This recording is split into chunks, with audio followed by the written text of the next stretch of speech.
Hello नमस्कार दोस्तों, कैसे आप सभी। उम्मीद है स्वस्थ और मस्त होंगे।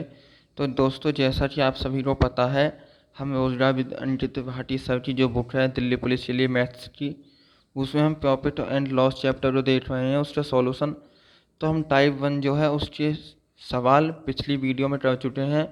वो वीडियो में आपको इस वीडियो के डिस्क्रिप्शन में मिल जाएगी। अगर आपने नहीं देखा है तो आप जाकर उस वीडियो को जरूर देख लें दोस्तों। और इसमें जो है हम टाइप 2 के जो सवाल हैं, टाइप 2 के सभी सवालों के सॉल्यूशन देखने वाले हैं दोस्तों, बहुत अच्छे तरीके से।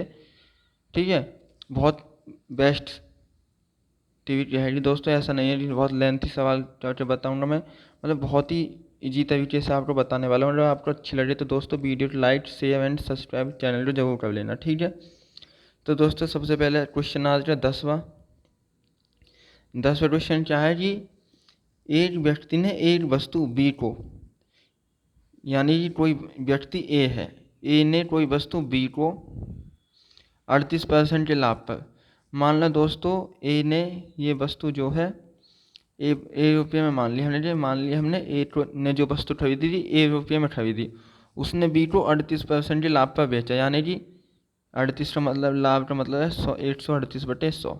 ठीक है, अब उसने कहा है बेची, और बी ने इसे 28% की हानि पर बेच दिया सी को।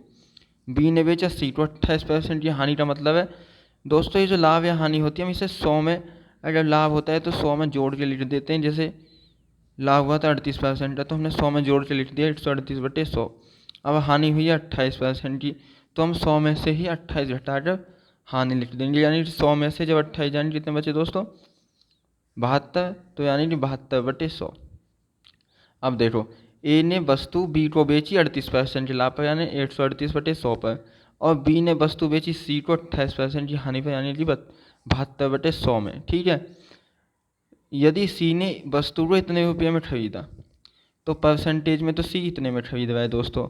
अब रुपये में देखे तो 9,936 में खरीदा, तो ए ने उस वस्तु का किस मूल्य पर खरीदा, ए ने उस मूल्य को किस वस्तु पर उस वस्तु को किस मूल्य पर खरीदा। ठीक है दोस्तों, तो ए तो इधर ही आ जाएगा बराबर ये 9,936 गुना, दोस्तों जब ये इधर आगे गुना में है तो इधर ये ऊपर गुना में है तो ये आ जाएगा नीचे, यानी ये भाग में, और ये भाग में दोस्तों आ जाएगा ऊपर 100। ठीक है, ऐसे ही ये 100/72। ठीक है, तो अब यहाँ से इसे काट पीट कर लेंगे दोस्तों, वहाँ से आ जाएगा कि ए ने इस वस्तु को कितने में खरीदा था। ठीक है, तो बहुत आसान है, सिर्फ थोड़ी सी कैलकुलेशन है, कैलकुलेशन भी ज़्यादा नहीं है दोस्तों। अगर आप इसे मतलब समझ नहीं आए होते हम इस सवाल तो हम बहुत जल्दी से करते, हम सीधे इस लाइन को लिखते, इसमें भी दोस्तों इस लाइन को नहीं लिखते, इतना सवाल यहाँ से लिखते और जल्दी जल्दी काट पीट कर देते। ये सब देखो दोस्तों, 2 से काट देंगे इसे, 2 3 6 2 छिक्की 12, और फिर 2 से इसे काटेंगे, 2 चौक 8, 2 निम 18, 2 छिक्की 12, 2 अट्ठे 16। ठीक है, अब यहाँ पे 2 से काट दो, 2 से 28 दोस्तों, और 2 से 2 दूनी 4, 2 चौक 8, 2 अट्ठे 16, 2 चौक 8। ठीक है, अब फिर दोस्तों इसे काट देंगे 2 से, 2 निम 18, 2 एकम 2, 2 दूनी 4, 2 चौक 8, 2 दूनी 4। अब इसे दोस्तों 9 से सीधा काट दो, 9 से कट जाएगा, 9 एकम 9, 9 तिया 27, 27, तो दोस्तों 7 बचे 9 अट्ठे 72, तो 138 से दोस्तों 138 कट जाएगा, क्योंकि दोस्तों ये संख्या ऊपर की है ना, तो 138 से 138 कट जाए, यानी कि ए को जो वैल्यू पड़ी थी वो 100 की गुना 100 में टर्न, तो यानी ए बराबर 10,000। ठीक है, यानी कि ए ने जो वस्तु खरीदी थी वो 10,000 में खरीदी होगी दोस्तों, कितने में, ए ने वस्तु खरीदी होगी 10,000 में। ठीक है, उम्मीद है दोस्तों क्वेश्चन आपको समझ में आ गया होगा। नेक्स्ट क्वेश्चन है क्वेश्चन नंबर 11। तो दोस्तों जैसे एक टाइप के सवाल हैं तो ये लगभग सारे सवाल सेम है।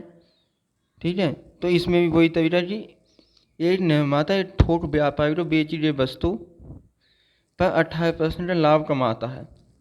यहाँ पे हमने मान लिया थोक विक्रेता ने वो वस्तु ए में खरीदी, मान लो। अब जब थोक विक्रेता उस व्यापारी को बेचता है 18% लाभ पर, भाई जो निर्माता है वो ठीक निर्माता को मान लो वो वस्तु ए की पड़ी, अब उसने थोक व्यापारी को बेची कितने में, 18% लाभ पर, तो गुना 118/100। ठीक है, फिर थोक व्यापारी खुद विक्रेता तो इसे कितने में 25-20% लाभ कमाता है। थोक व्यापारी जो है वो खुदरा विक्रेता को बेच देता है इसे कितने पर 20% के लाभ पर, यानी कि 120/100। ठीक है। फिर खुदरा विक्रेता इसे ग्राहक को 25% लाभ पर लाभ कमाते हुए बेचता है। ठीक है, यानी कि 125/100। ठीक है। और इस तरीके से इसने कितने में बेच दी इस वस्तु को? 15,045 में इस वस्तु को इसने बेच दिया। ठीक है। अब उसने पूछा निर्माता का लागत, यानी कि ए की वैल्यू पूछे दोस्तों।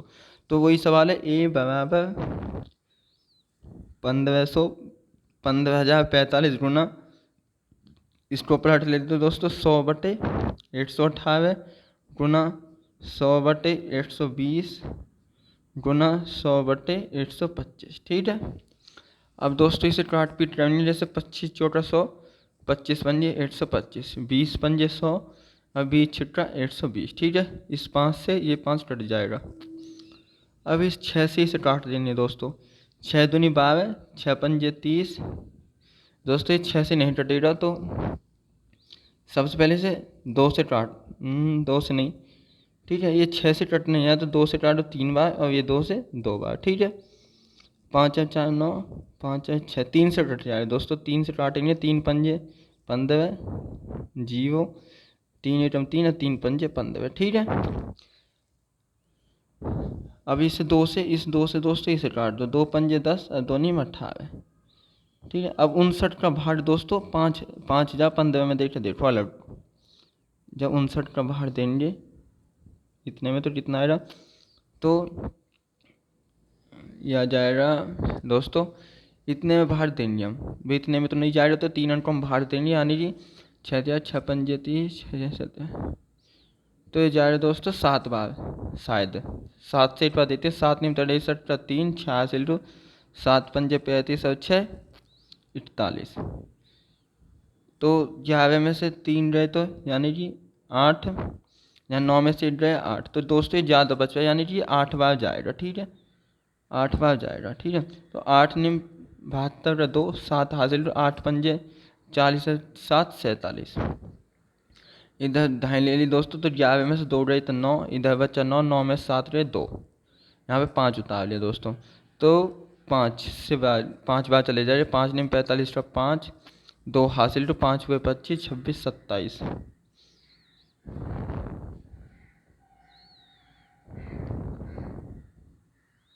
5 निम 45 5, 4 हासिल, तो दोस्तों 4 है, 5 और 25 4 29।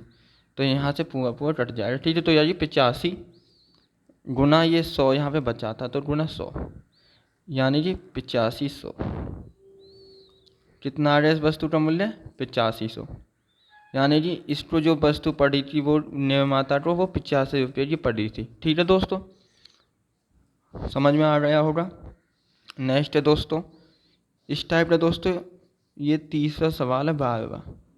दोस्तों इस टाइप का ये सवाल और देख लेते हैं, क्योंकि फिर सारे सवाल सेम है, तो सारे सवालों को देख करने से कुछ फ़ायदा नहीं है। बाकी बचे सवाल आप खुद से कर लेना। ठीक है, जिससे कि आपकी प्रैक्टिस भी हो जाएगी और आप खुद से करेंगे दोस्तों, जब भी आपको ज़्यादा फायदा। अब मैं 3 सवाल बता देता हूँ, तो बच्चे जो भी 2-3 सवाल होंगे उन्हें आप खुद से देख लेना। ठीक है, इससे क्या आपकी प्रैक्टिस होगी और आपको जो सवाल में थोड़ी बहुत कन्फ्यूजन है वो खुद से करने पर ही दूर होगी। ठीक है दोस्तों, अगर कोई सवाल ना हो तो इन सवालों को फिर से देखना, उसी तरीके से करने की कोशिश करना। ठीक है।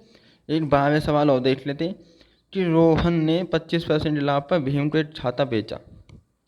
तो ये मान लिया दोस्तों रोहन को वो वस्तु ए की पड़ी थी, उसने 25% लाभ पर यानी कि 125/100 में बेच दिया। ठीक है, भीम को। भीम उसे 20% लाभ पर शंभू को बेचता है। कितने? 20% लाभ, यानी कि 120/100 पर शंभू को बेच दे। शंभू इसे धर्मेंद्र को 5400 में बेचता है, जिस पर उसे 20% लाभ होता है।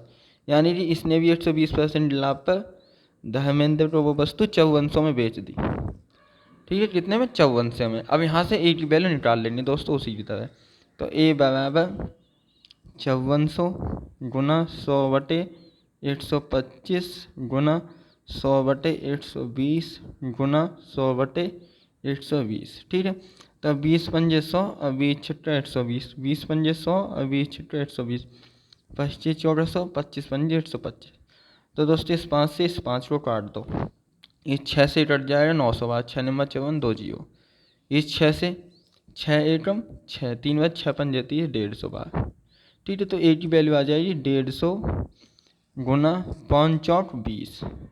तो ए की वैल्यू आ जाए दोस्तों यहाँ से 15 दूनी 30 और 2 जीरो, यानी ए को वो वस्तु 3000 की, मतलब ये जो रोहन को है वो वस्तु 3000 की पड़ी होगी दोस्तों। रोहन ने जो वस्तु खरीदी होगी वो 3000 में खरीदी होगी। ठीक है, अब इसके दोस्तों जैसे 12वें बाद 13वां सवाल भी इसने ऐसा ही है कि राजू ने संजीव को 20% लाभ पे घड़ी बेची, संजीव ने इसे 10% की हानि में मुकेश को बेचा। यदि मुकेश ने, तो ऐसा ही है ये वाला 8% थोड़ा 30% लाभ पर बेचता है, थोड़ा खुद बेचा 25% लाभ पर।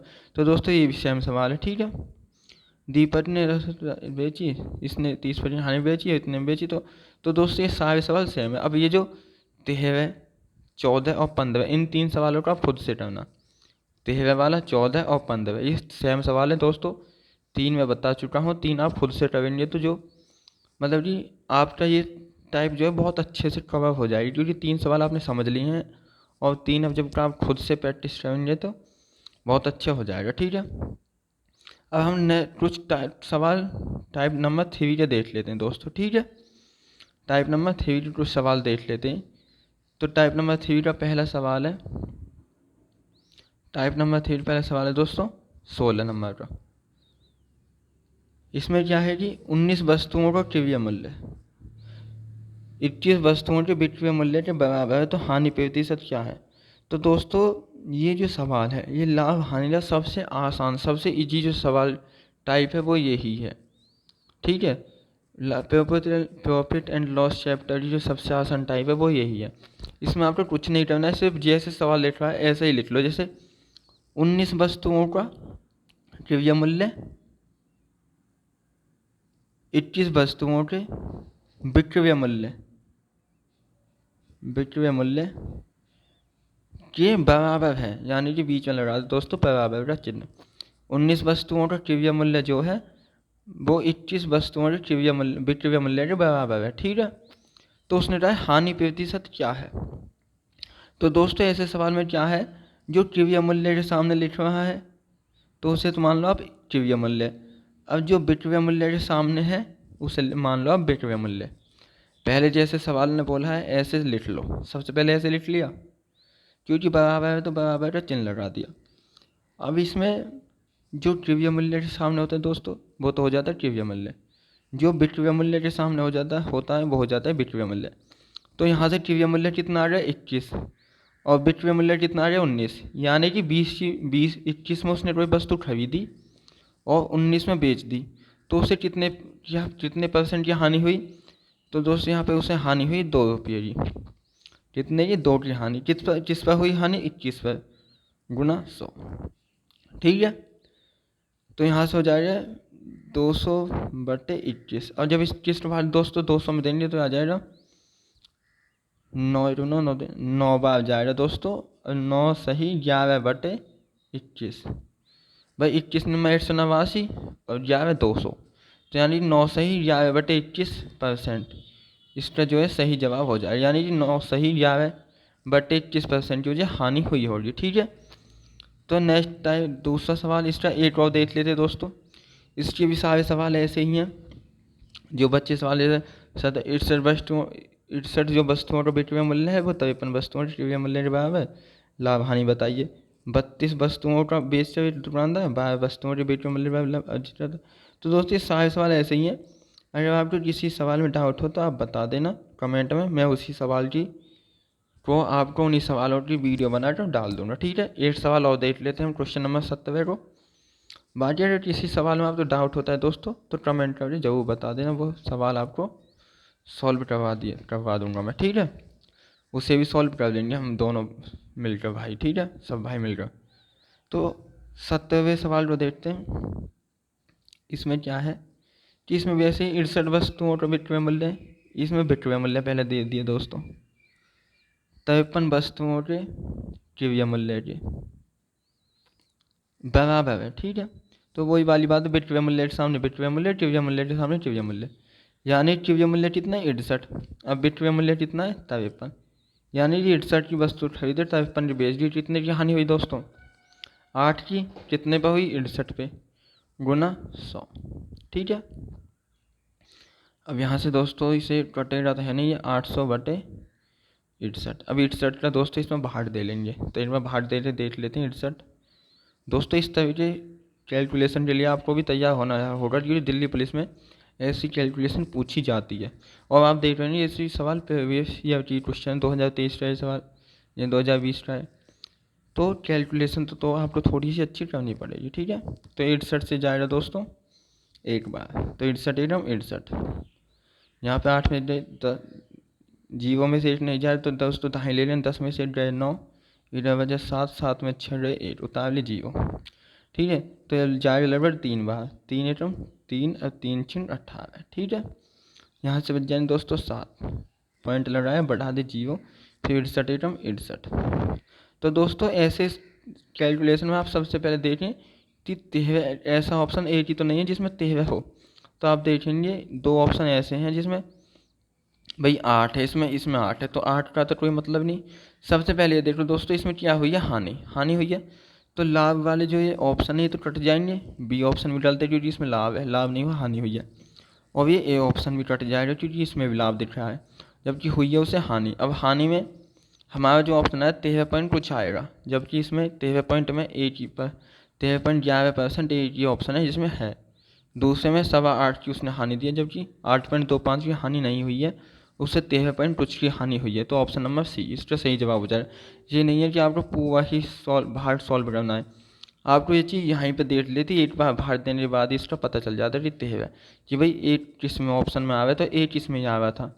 ठीक है। क्योंकि इसमें तो लाभ है, ये तो कट ही जाएगा। दूसरे में इसमें 8 है हानि में, जबकि आता एक, तो इसका ऑप्शन सी लगाते थे आप सीधे सीधे। ये कैलकुलेशन करने का तरीका है दोस्तों, जिससे कि आप अपने टाइम को बचा सकें पेपर में। तो अगर आप इन अप्रोच जो होती हैं, ये अप्रोच क्रिएटिविटी जो भी है, इन्हें आप अभी से लगाएंगे तो आपको इनसे बहुत बेनिफिट होगा, क्योंकि आपकी ये रूटीन में आ जाएंगी, अपनी आपकी आदत बन जाएंगी दोस्तों ये चीज़ है। ठीक है। तो आप जब भी सवाल करें तो आप ये चीज़ जरूर किया करें, इससे आपका जो कैलकुलेशन है वो तेज़ होती है। और अब दोस्तों जो मैं मॉक टेस्ट लगाता हूँ वो होता तो है 90 मिनट का, लेकिन मैं उसमें 30-35 मिनट हर मॉक टेस्ट में मेरे पास बच जाती हैं। क्यों? क्योंकि दोस्तों मैथ 15 क्वेश्चन का है, तो 15 क्वेश्चन में ज़्यादा से ज़्यादा 15 मिनट, रीजनिंग 25 क्वेश्चन है तो 25 मिनट। अगर मैं 25 मिनट भी मानूँ तो 25, हालांकि मुझे रीजनिंग में ज़्यादा से ज़्यादा 20-22 मिनट लगते हैं। ठीक है। तो ये सब अगर आप अभी से तो टाइम बच जाता है, जैसे 30-35 मिनट बच गए, तो बाद में मुझसे अगर 1-2 क्वेश्चन ऐसे होंगे जो बहुत ज़्यादा कैलकुलेटिव है मैथ में, तो मैं उन्हें भी अच्छा खासा टाइम देकर वो सवाल भी हो जाएंगे। ठीक है। और जैसे रीजनिंग कोई कैलकुलेटिव सवाल अगर आपके पास टाइम बचता है तो आप बाद में उन सवालों को कर लेते हो, लेकिन अगर आपके पास टाइम नहीं है तो आप आते मान लो इस सवाल में थोड़ी कैलकुलेशन है, इसे आपने छोड़ दिया, बाद में कहूँगा। अब आपके पास टाइम नहीं बचा तो आपके आता हुआ क्वेश्चन भी आपसे छूट जाएगा। लेकिन अगर आपकी कैलकुलेशन तेज़ है और आपने टाइम को बचा लिया तो ये आते हुए क्वेश्चन को आप आराम से बाद में कर सकते हैं। ठीक है। तो कैलकुलेशन पे भी अपना ध्यान दें। और दोस्तों वीडियो कैसी लगी कमेंट करके जरूर बताएं, और चैनल को दोस्तों सब्सक्राइब जरूर कर लें, और वीडियो को अपने दोस्तों के पास शेयर भी करें जरूर। ठीक है दोस्तों। तो दोस्तों आज के लिए इतना ही, मिलते हैं नेक्स्ट वीडियो में, जब तक के लिए दोस्तों जय हिंद।